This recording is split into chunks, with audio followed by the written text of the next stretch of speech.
आप सभी का स्वागत है आपका अपना YouTube channel CK study centre में। चलिए दोस्तों, आज हम इस वीडियो में लेकर आए हैं जीके जीएस का अति महत्वपूर्ण प्रश्न, जो कि सभी प्रतियोगी परीक्षाओं के लिए अति महत्वपूर्ण प्रश्न होगा। दोस्तों, इस सेशन में आपका जो जीके जीएस सीरीज है, इस क्वेश्चन को सेट किया गया है बिहार पुलिस को ध्यान में रखते हुए और बिहार दरोगा को, और साथ ही स्टेट पीसीएस को, और साथ के साथ बिहार पुलिस के लिए करंट अफेयर्स के लिए अति महत्वपूर्ण प्रश्न होगा इसमें। चलिए दोस्तों, आपका पहला सवाल होगा, कांगड़ा चाय को पिछले दिनों जीआई टैग प्रदान किया गया है, यह किस राज्य का उत्पादित है? हिमाचल प्रदेश, छत्तीसगढ़, लद्दाख और तमिलनाडु। आपका सही जवाब जो होगा वो हिमाचल प्रदेश आपका राइट आंसर होगा। हिमाचल प्रदेश आपका राइट आंसर हो जाएगा। अगला सवाल आपका होगा, मनम दुरई मिट्टी को बर्तन को पिछले दिनों जीआई टैग प्रदान किया गया, यह किस राज्य का है? बिहार, छत्तीसगढ़, उत्तर प्रदेश और तमिलनाडु। आपका सही जवाब जो होगा वो तमिलनाडु आपका राइट आंसर होगा। अगला सवाल की ओर बढ़ते हैं। अगला सवाल आपका होगा, पिछले दिनों कर्नाटक में विधानसभा के चुनाव हुए, यह कितने चरणों में संपन्न हुआ? ये आपको बताना है। कर्नाटक में जब विधानसभा चुनाव हुआ है, यह कितने चरणों में संपन्न हुआ है? 1, 2, 3 और 4। आपका इस प्रश्न का सही जवाब जो होगा, इस प्रश्न का आपका सही जवाब ऑप्शन नंबर 1, एक ही चरणों में वहाँ का कर्नाटक का विधानसभा चुनाव एक ही चरणों में समाप्त किया गया है। अगला सवाल होगा, उपग्रह EOS-02 इसरो द्वारा विकसित एक पृथ्वी अवलोकन ग्रह है, जिसे निम्नलिखित में से किस प्रक्षेपण यान द्वारा लॉन्च किया गया है? PSLV-C-54, SSLV-D1, PSLV-C-55, GSLV-F12। आपका इस प्रश्न का जो सही जवाब होगा वह इस प्रश्न का आपके सही जवाब SSLV-D1 के द्वारा लॉन्च किया गया है, जो कि हाल ही में एक इसरो के द्वारा उपग्रह को लॉन्च किया गया है। वो EOS-02 इसरो के द्वारा विकसित किया गया है। चलिए दोस्तों, अगला सवाल की ओर बढ़ेंगे और अगला सवाल आपका होगा, निम्नलिखित में से कौन सा अगली पीढ़ी में NAVLC श्रृंखला का पहला उपग्रह है, जिसका उद्देश्य देश की नौवहन क्षमताओं को बढ़ाना? तो आपका इस प्रश्न का जो सही जवाब होगा, इस प्रश्न का आपका सही जवाब ऑप्शन नंबर सी हो जाएगा। NVS-01 आपका राइट आंसर होगा। अगला सवाल आपका होगा, भारत ने अपना कोविड टीकाकरण कार्यक्रम किस तिथि को प्रारंभ किया था? यानी कोविड-19 का जो टीकाकरण शुरू किया गया था वो किस तिथि को शुरू किया गया था?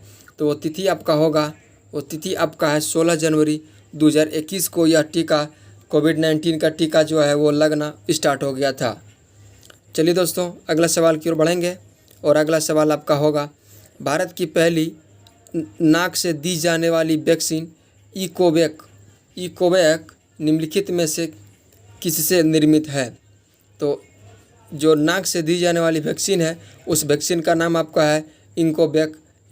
वो किसके द्वारा निर्मित किया गया है ये आपको बताना है। तो इस प्रश्न का आपका सही जवाब जो होगा, इस प्रश्न का आपका सही जवाब भारत बायोटेक के द्वारा यह निर्मित है, जो नाक से दी जाने वाली वैक्सीन है इकोवैक। नाक से दी जाने वाली वैक्सीन इकोवैक है। चलिए दोस्तों, अगला सवाल की ओर बढ़ते हैं।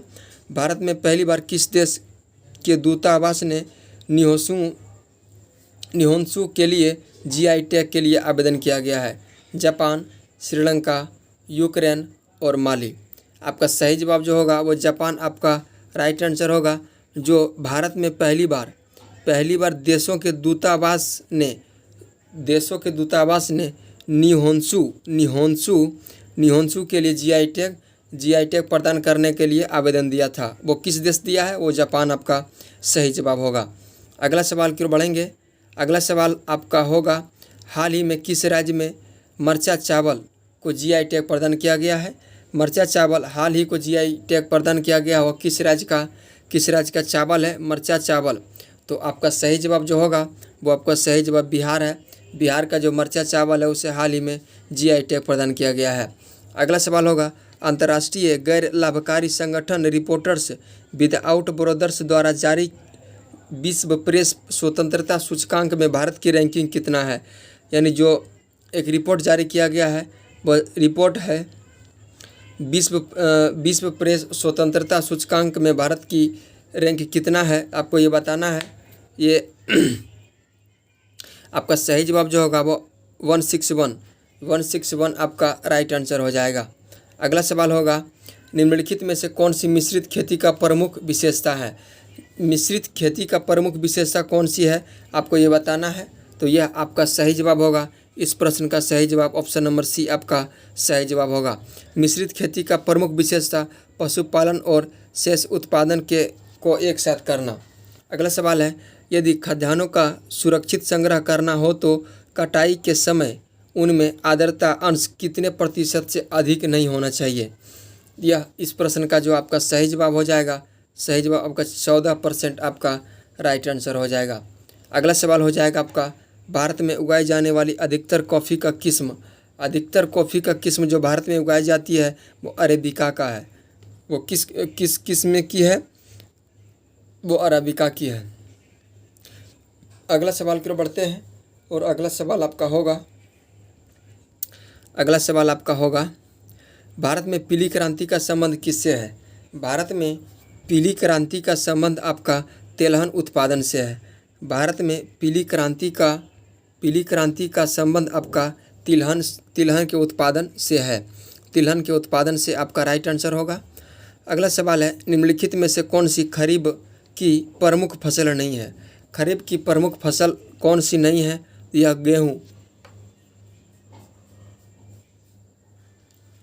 गेहूँ खरीफ फसल की प्रमुखता नहीं है।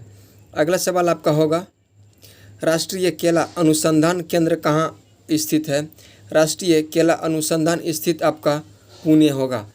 ये आपका सही जवाब नहीं, sorry option number A Tiruchirappalli में आपका राइट आंसर होगा। तिरुचिरापल्ली आपका राइट आंसर होगा। अगला सवाल है, पूसा सिंधु गंगा एक प्रजाति है। पूसा सिंधु गंगा एक प्रजाति है, वो किसकी है? पूसा सिंधु गंगा किसकी प्रजाति है? गेहूँ, धान, मसूर और चना। तो आपका सही जवाब जो होगा वो गेहूँ की एक प्रजाति है। पूसा सिंधु गंगा के नाम से जाने जाते हैं। अगला सवाल आपका होगा, दलहनों फसलों के उत्पादन हेतु कौन सा तत्व आवश्यक है?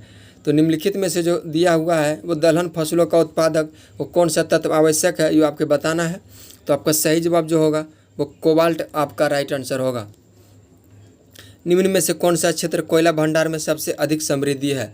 सबसे अधिक समृद्धि कोयला भंडार के लिए कौन सी घाटी महत्वपूर्ण है? तो आपका सही जवाब जो होगा वो दामोदर घाटी आपका राइट आंसर हो जाएगा। अगला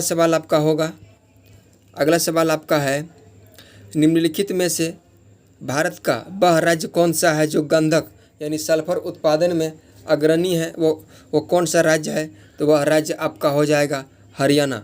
हरियाणा पहले स्थान पर है जो गंधक जिसे सल्फर कहते हैं वो उत्पादन करने में अग्रणी है यानी आगे है। अगला सवाल है, केंद्रीय मुख खाने का लौह अयस्क कहाँ से निर्मित होता है?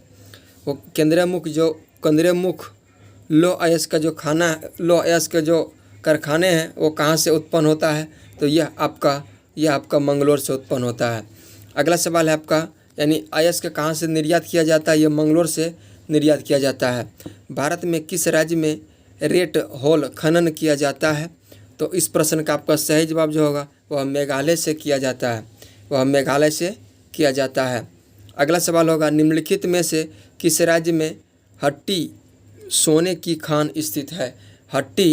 हट्टी सोने की खान स्थित आपका किस राज्य में है? तो यह आपका हो जाएगा कर्नाटक आपका राइट आंसर होगा। भारत में अधिकांश पेट्रोलियम पदार्थ किस युग की शैल संरचनाओं में पाया जाता है? तो यह संरचना आपका होगा, यह संरचना ऑप्शन नंबर बी टर्सरी आपका राइट आंसर होगा। सीमेंट उद्योग में कच्चे माल के रूप में किन खनिजों का प्रयोग किया जाता है? सीमेंट उद्योग में कच्चे माल का प्रयोग किन खनिजों के लिए किया जाता है? तो यह आपका उपयुक्त में सही एल्यूमिना, सिलिका और चूना पत्थर ये सभी सीमेंट उद्योग में कच्चे माल के रूप में प्रयोग किया जाता है। अगला सवाल है, इंटीग्रल रेल कोच फैक्ट्री कहाँ स्थित है? इंटीग्रल रेल कोच फैक्ट्री आपका पेराम्बू में स्थित है। अगला सवाल आपका हो जाएगा, भारत का सबसे पहला तट आधारित आधुनिक एकीकृत इस्पात संयंत्र कहाँ स्थित है? तो आपका सही जवाब जो होगा वो सही जवाब आपका मंगलुरु आपका राइट आंसर होगा। अगला सवाल है, निम्नलिखित में से कौन लौह इस्पात उद्योग जर्मनी के तकनीकी सहयोग से लगाया गया है? दुर्गापुर, भिलाई, राउरकेला और भद्रावती। आपका सही जवाब जो होगा वो राउरकेला का जो लौह इस्पात कारखाना है वह जर्मनी के टेक्नीशियनों यानी तकनीकी के सहयोग से लगाया गया है। अगला सवाल है, भिलाई इस्पात संयंत्र का निर्माण किसके सहयोग से किया जाता है? तो यह सहयोग आपका सोवियत संघ के सहयोग से इसका लौह इस्पात संयंत्र का निर्माण किया गया है। अगला सवाल आपका हो जाएगा, भारत के प्रमुख लौह और इस्पात उद्योग किस पठार पर स्थित है? यानी भारत का जो प्रमुख लौह और इस्पात का लौह और पठार उद्योग जो अवस्थित है यानी स्थित है वो किस पठार पर है? तो यह पठार आपका हो जाएगा छोटा नागपुर पठार, जो कि झारखंड में है या छोटा नागपुर पठार। अगला सवाल आपका होगा, विकास के क्षेत्र में अग्रणी उद्योगों यथा इलेक्ट्रॉनिक्स तथा जैव प्रौद्योगिकी को निम्नलिखित में से क्या कहा जाता है? तो ये इस प्रश्न का आपका जो सही जवाब होगा वो सनराइज उद्योग आपका सही जवाब हो जाएगा। सनराइज आपका राइट आंसर हो जाएगा। अगला सवाल है, किसे दक्षिण भारत का मैनचेस्टर कहा जाता है? किसे दक्षिण भारत का मैनचेस्टर कहा जाता है? तो यह आपका कोयम्बटूर को दक्षिण भारत का मैनचेस्टर के नाम से जाने जाते हैं।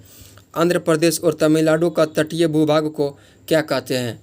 आंध्र प्रदेश और तमिलनाडु के तटीय भूभाग को हम कोरोमंडल तट के नाम से जाने जाते हैं। पिपली घाट दर्रा किस पर्वतीय भाग का स्थित है? पिपली घाट दर्रा आपका अरावली पर्वतीय भाग में स्थित है। पिपली घाट दर्रा आपका अरावली पर्वत में स्थित ये भाग है। अगला सवाल है, विजयवाड़ा जिस नदी के तट पर स्थित है उस नदी वह नदी कौन सा है? विजयवाड़ा कृष्णा नदी के तट पर स्थित है। पर्यावरणीय आयोजन के साथ मूलतः संबंधित संगठन है। पर्यावरणीय आयोजन के साथ मूलतः संबंधित है ये आपका NEERI। ऑप्शन नंबर बी आपका राइट आंसर हो जाएगा। अगला सवाल की ओर बढ़ेंगे, कुगटी वन्य पशु घाटी में पाए जाने वाला मुख्य खनिज कौन सा है? यानी किस राज्य में है, ये आपको राज्य का नाम बताना है। कुंगटी वन्य पशु घाटी यह किस राज्य में पाया जाता है? यह राज्य आपका हिमाचल प्रदेश हो जाएगा। क्रिकेट बैट के लिए बिलो कहाँ से प्राप्त किया जाता है? क्रिकेट बैट के लिए बिलो आपका शंकुधारी वन से प्राप्त किया जाता है।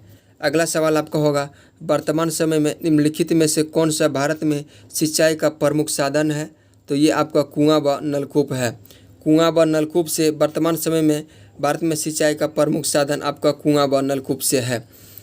टिहरी बांध पनबिजली परियोजना किन नदियों पर स्थित है?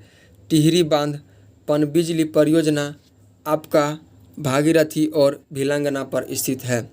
तेल एवं प्राकृतिक गैस आयोग ONGC की स्थापना किस वर्ष की गई है? ONGC की स्थापना आपका 1956 ईस्वी में किया गया है। भारत के सूती वस्त्र की राजधानी के उपनाम से किस शहर को जाना जाता है?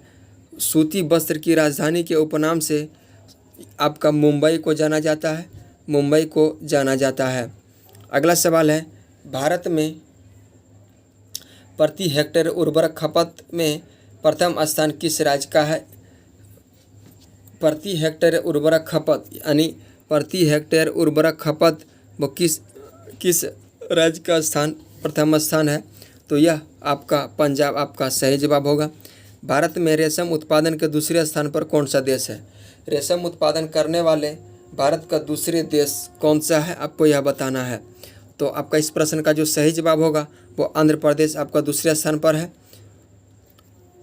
कृषि क्रांति का संबंध किससे है? कृषि क्रांति का संबंध आपका बायोडीजल उत्पादन से संबंधित है। कृषि क्रांति का संबंध आपका बायोडीजल उत्पादन से संबंधित है। अगला सवाल आपका होगा, निम्नलिखित में से किस एल्युमिनियम कंपनी का निर्माण इटली की सहायता से हुआ है? इटली के सहायता से निर्माण एल्युमिनियम कंपनी जो है वो एल्युमिनियम कंपनी आपका माल्को है। क्या है आपको? माल्को एल्युमिनियम कंपनी जो है वो इटली की सहायता से निर्माण किया गया है। सोयाबीन उत्पादक में प्रथम अधिकता में कौन सा राज्य है? यानी सोयाबीन उत्पादन करने वाला भारत देश में पहला स्थान किस राज्य का है? तो यह आपका राज्य हो जाएगा मध्य प्रदेश, आपका पहला स्थान है। प्रायद्वीपीय भारत की सिंचाई का प्रमुख साधन क्या है? प्रायद्वीपीय भारत में सिंचाई का प्रमुख साधन जो है वो आपका तालाब है, वो तालाब आपका प्रमुख साधन है। अगला सवाल है, नलकूपों की सर्वाधिक संघनता वाला राज्य कौन है? नलकूप में जो सबसे अधिक प्रयोग किया जाता है वो किस राज्य में प्रयोग किया जाता है? ये सबसे ज़्यादा नलकूप उत्तर प्रदेश में प्रयोग किया जाता है। अंडमान निकोबार द्वीप समूह की राजधानी पोर्ट ब्लेयर कहाँ अवस्थित है? यानी अंडमान निकोबार की जो राजधानी है वो पोर्ट ब्लेयर कहाँ स्थित है, आपको ये बताना है। यह दक्षिणी अंडमान में स्थित आपका अंडमान निकोबार द्वीप समूह राज्य की राजधानी पोर्ट ब्लेयर जो आपका दक्षिणी अंडमान में स्थित है। चलिए दोस्तों, ये रहा था आपका जीके जीएस का 3 महत्वपूर्ण प्रश्न, और साथ ही बिहार पुलिस और बिहार दरोगा और स्टेट पीसीएस को ध्यान में रखते हुए इस सीरीज में क्वेश्चन सेट किया गया है, और साथ ही साथ करेंट अफेयर्स का भी क्वेश्चन इंक्लूड किया गया है। चलिए दोस्तों, हमारे वीडियो को अंत तक बने रहने के लिए थैंक यू और बहुत बहुत धन्यवाद। चलिए दोस्तों, आज की सेवा को हम यहाँ समाप्त करते हैं। समाप्त करने से पहले अगर यदि आपको इस वीडियो में कुछ त्रुटि लगे या कुछ इम्प्रूवमेंट की आवश्यकता है तो आप हमें कमेंट बॉक्स में ज़रूर कमेंट करेंगे, ताकि मैं नेक्स्ट वीडियो में आपको इम्प्रूवमेंट लाने की कोशिश ज़रूर करूँगा। चलिए दोस्तों, तब तक के लिए बाय, ऑल दी बेस्ट, आपके दिन शुभ हो और दिन भर पढ़ने में व्यस्त रहिए, मस्त रहिए, बिंदास रहिए। फिर मिलते हैं हम नेक्स्ट वीडियो में।